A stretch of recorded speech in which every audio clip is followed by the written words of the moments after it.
back, continuing the theme of what did On the Workbench get for Christmas. One of the other gifts I got was a plunge base for my Porter Cable compact router.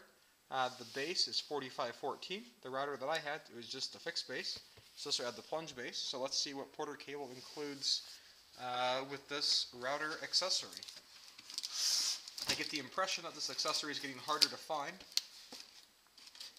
as the router goes on in age. And there's obviously the DeWalt sister to the router that has the LED lights, but the one that I have is the Porter Cable, so we're just stuck with that.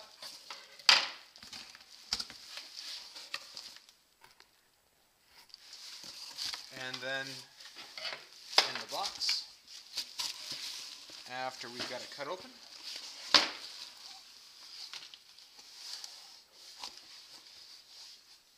after the cardboard is removed, we've got the plunge base. Surprised it actually wasn't wrapped in some form of plastic bag, some bubble wrap. And then a manual here on the compact router. I'm not sure why they included a separate manual here, but this does show the plunge base with it. And then on the back side here, we've got our clip for springing the router in and out. Now in this case here, this collar does not adjust. We've got a lever on the side here to be able to lock this down. We've got our turret style stop at the bottom here. So if you loosen that screw there, this should come right up for our quick depth adjustments here. And one of the interesting things here is you can see one of these turret stops is actually an adjustable screw. So if you've got a small custom increment setting that you want to save, you can use it that way. And so that'll just plunge right down. And with the lock on the back for your left thumb, you can actually hold it down. It seems to hold fairly well, at least without the router in it. There's also a couple openings here for an edge guide. No edge guide included. Comes with just one base plate here. It looks like this would actually accommodate maybe a template bearing. We'll check that in just a moment. But just the one size opening, so that's not going to hold a lot. But again, this is only a 1/4 inch size router, so that's probably not a big deal. And there's the back side. And let's go get the compact router. So there's the compact router in the fixed base.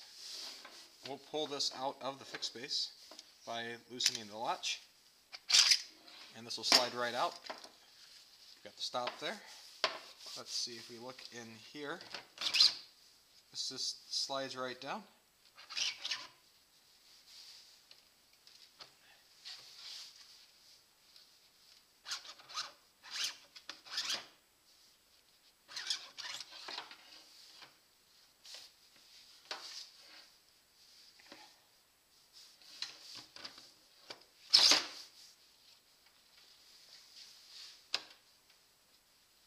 And so that slides down with the bushings on the side, and then we'll just take the back side here and just lock that into place.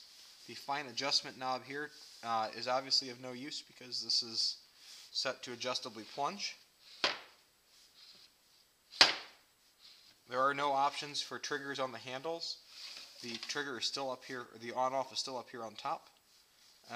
Depending upon how you line your motor up, in this case here with the flat side down here, I should actually rotate this the other way. I would probably prefer it to go this way, so that when I set it down like that, with the off, I can let it spin stop with the bit without actually catching the bit on something. Obviously there's no bit in here right now, no extra wrench included. So here's a template bushing that came with my dovetail jig. So just out of curiosity, we're going to check to see if this dovetail bushing, which actually is from a Porter Cable dovetail jig, will fit on this base. That router bit actually does have a 1/2 inch shank, so I really shouldn't use it with this here, but it looks like that does slide right in.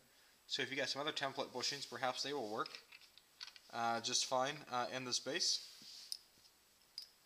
for doing dovetails or any other sort of work that might require a router bushing.